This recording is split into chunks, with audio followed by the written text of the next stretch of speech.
এরকম একটা নরম তুলতুলে পিঠে এই শীতকালে যদি না খেয়ে থাকেন, আজকে এইটা দেখার পরে অতি অবশ্যই করেই বানিয়ে ফেলবেন। তো এত সুন্দর এই পিঠাটা বানানোর এত সহজে হয় আর এত সুন্দর লাগে, না খেলে বুঝতেই পারবেন না। নমস্কার বন্ধুরা, বং কিচেন নতুন একটা রেসিপিতে আপনাদের স্বাগত জানাই।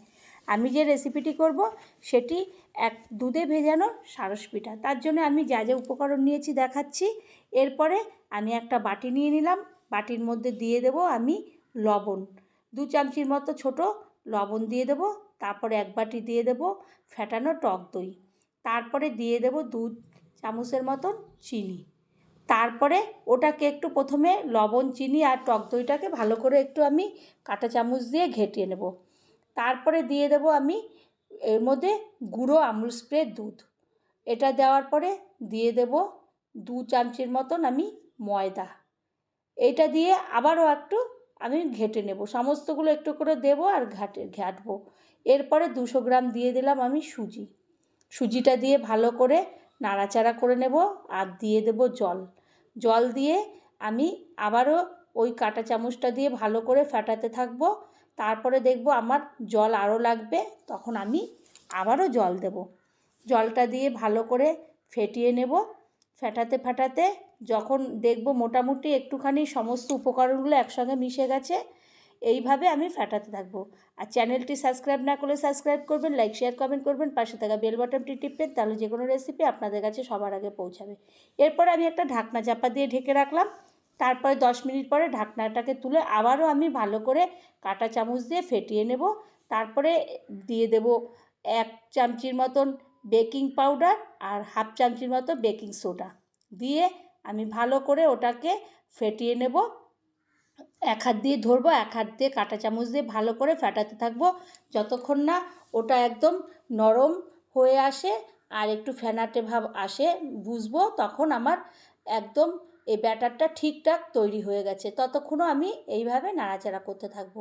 না এটা পাতলা হবে, না এটা একদম শক্ত হবে, মিডিয়াম মতো হবে। আমি তারপরে দেখব যে আমার ফেটানোটা হয়ে গেছে। এরপরে এইটাকে আমি একটা সাইডে রেখে দেব। রেখে এরপরে আমার কাজগুলো শুরু হবে। এরপরে আমি 3টে ছোটো সাইজের বাটি নিয়ে নেব, ওর মধ্যে তেল দিয়ে ব্রাশ দিয়ে ভালো করে পুরো বাটিটার মধ্যে তেল মাখিয়ে নেব। এইভাবে আমি বাটিগুলোর মধ্যে তেল মাখাবো। তো বন্ধুরা, শীতকালে এই রকম একটা সারস পিঠা না করলে আপনি একদমই মিস করবেন। তার জন্যে আপনি এই পিঠাটা করবেন। আর একটা এরকম পিঠা মুখে দিলে আপনার পুরো একদম পেটটা ভরে যাবে। এরপরে আমি নিয়ে নেব একটা ডাব্বু হাতা ছোট। তারপরে 1 হাতা করে ওই ব্যাটার আমি বাটির মধ্যে দেব। পুরো বাটি ভর্তি করব না, কারণ এটা ফুলে উঠবে। সেই কারণে আমি 1 বাটি করে এরকম 3টে বাটির মধ্যে 1 বাটি 1 বাটি করে 1 ডাব্বু করে দিয়ে দেব। এরকম 1 হাতা করে দিয়ে এরপর আমি ভালো করে ওটাকে নেড়ে নেব যাতে হাওয়া বাতাস না ঢোকে, সেইভাবে আমি একটু ঝাঁকড়ে নেব। এদিকে আগের থেকে একটা সসপ্যানের মধ্যে জল আর একটা আমি স্ট্যান্ড বসিয়ে দিয়েছিলাম। ওই স্ট্যান্ডের মধ্যে 3টে বাটি আমি এইভাবে সাজিয়ে বসিয়ে দেব। এরপর একটা ঢাকনা দিয়ে ঢেকে দেব। এইটা ভাপে হতে থাকবে। তো এইরকম একটা সারস পিঠা এই ভাপে দিয়ে করবেন। আর এরপরে আমি ঢাকনাটাকে দিয়ে দেব। আমি 5 থেকে 7 মিনিট পরে ঢাকনাটাকে তুলে দেখব আমার এই পিঠাটা পুরো ফুলে উঠেছে আর একদম পুরো তৈরি হয়ে গেছে।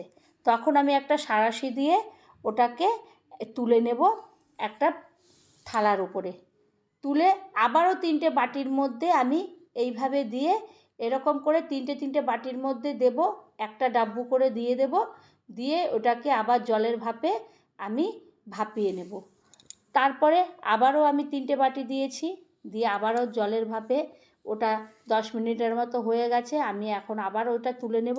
এরকম করে সমস্ত ভাপে সারস পিঠাগুলো আমি করে নেব। প্রথমে সমস্তগুলো আমার হয়ে গেলে আমি ওটাকে সাইড করে রেখে দিচ্ছি।